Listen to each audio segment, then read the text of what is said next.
Update naman tayo sa unang bagyong ngayong Nobyembre, ang bagyong Marce. Kausapin natin si Pag-asa Weather Specialist, Ana Cloren Horda. Magandang umaga at welcome sa Balitang Hali.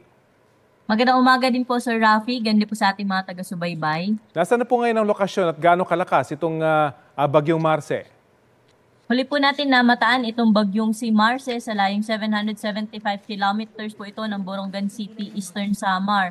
At nasa tropical storm category pa rin po ito. Nasa 75 kilometers per hour yung kanyang taglay na lakas ng hangin at pagbugso na umaabot sa 90 kilometers per hour. Pa west-northwestward po pagkilos sa bilis na 35 kilometers per hour.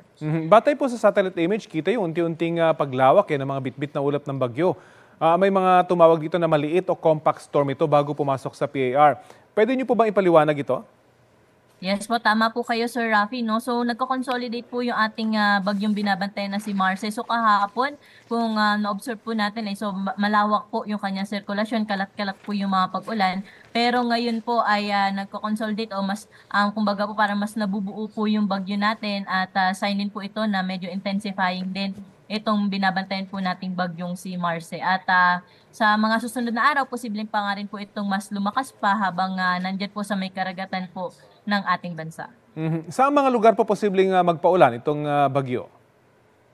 Itong bagyong si Marce ay posible po magdulot ng mga pag-ulan lalo na po sa may eastern section ng Luzon. Kasama po dyan yung Bicol region at yung sa may Bicol region po, yung trough o yung extension ng kaulapan nitong si Marce, yung inaasahan po nating magdudulot ng mga pag-ulan sa mga susunod na araw. Patin at kapag dahil nga ngayon, Sir Rafi, naasahan natin na posible po itong maglandfall dyan sa may Cagayan area, ay malalakas na mga pag-ulan din po inaasahan natin na posible maramdaman sa may Northern Luzon area. Kasama na po dyan yung Batanes, Babuyan Islands na inulan din po nung huling bagyong si Leon. Hanggang kailan po kayo mananatili itong bagyong Marce sa Philippine Area of Responsibility?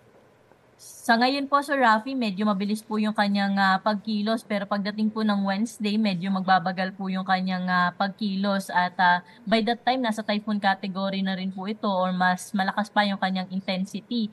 At doon nga rin po natin nakikita na posible po itong magbagal at mas mag-westward po yung kanyang pagkilos at sa ating pagtaya, ang labas po nito ng PAR ay posible by Saturday pa po ng hapon.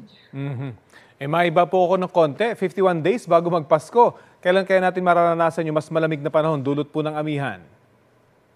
Yes, sama po kayo, Sir Rafi. At kasabay nga rin po nitong bagyong si Marce, no, nakikita natin na posible pong umiral yung ating northeast monsoon season. Though meron na po tayong mahinang northeasterly wind flow dyan sa may northern Luzon area. At sa mga susunod na araw, posible pa rin po itong mas lumakas na kung saan ay posible nga po itong magkaroon ng epekto doon sa magiging track o takbo nitong bagyong si Marce. Okay, maraming salamat po sa oras na binahagi niyo sa Balitang Hali. Maraming salamat po. Magandang umaga. Pag-asa Weather Specialist Ms. Ana Cloren Horda.